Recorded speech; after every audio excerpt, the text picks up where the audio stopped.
राजस्थान में अजमेर की ख्वाजा मोइनुद्दीन चिश्ती दरगाह विवाद से जुड़ी बड़ी खबर सामने आ रही है। इस मामले में हिंदू पक्ष को बड़ा झटका लगा है।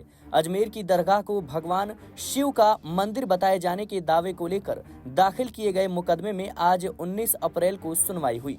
केंद्र सरकार की तरफ से आज की सुनवाई में हलफनामा दाखिल किया गया। केंद्र सरकार ने हिंदू सेना के अध्यक्ष विष्णु गुप्ता के मुकदमे को खारिज किए जाने की सिफारिश की। केंद्र सरकार के अल्पसंख्यक मंत्रालय की तरफ से मुकदमे की पोषणीयता पर सवाल उठाए गए और कहा गया कि हिंदू सेना का मुकदमा सुने जाने योग्य नहीं है। इस मुकदमे को खारिज कर दिया जाना चाहिए।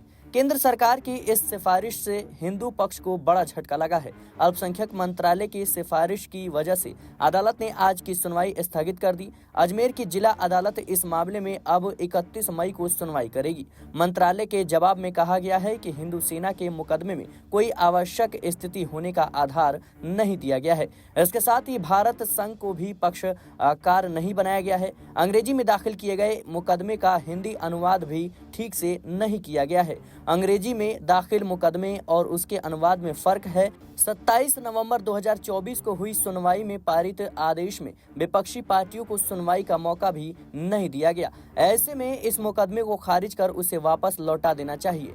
इस मामले में 31 मई को होने वाली अगली सुनवाई में हिंदू सेना को केंद्र सरकार की सिफारिश पर अपना जवाब दाखिल करना होगा। हिंदू सेना के अध्यक्ष विष्णु गुप्ता का कहना है कि इस मामले में कानूनी राय लेकर उचित जवाब दाखिल किया जाएगा। केंद्र सरकार के अल्पसंख्यक मंत्रालय ने तकनीकी आधार पर मुकदमे को खारिज किए जाने की सिफारिश की है। अगर कोई तकनीकी कमी है तो उसे सुधार कर लिया जाएगा। केंद्र सरकार के इस फैसले पर मुस्लिम पक्ष ने संतुष्टि जताई है। खादिमों की अंजुमनों के अधिवक्ता आशीष कुमार सिंह ने कहा कि इस मामले में हम लोग यानी मुस्लिम पक्ष शुरू से ही मुकदमे की पोषणीयता पर सवाल उठा रहे थे और उसे खारिज करने की अपील कर रहे थे। केंद्र सरकार की सिफारिश के बाद यह साफ हो गया है कि मुकदमा सिर्फ सस्ती लोकप्रियता पाने के लिए दाखिल किया गया था, इसका कोई आधार नहीं था।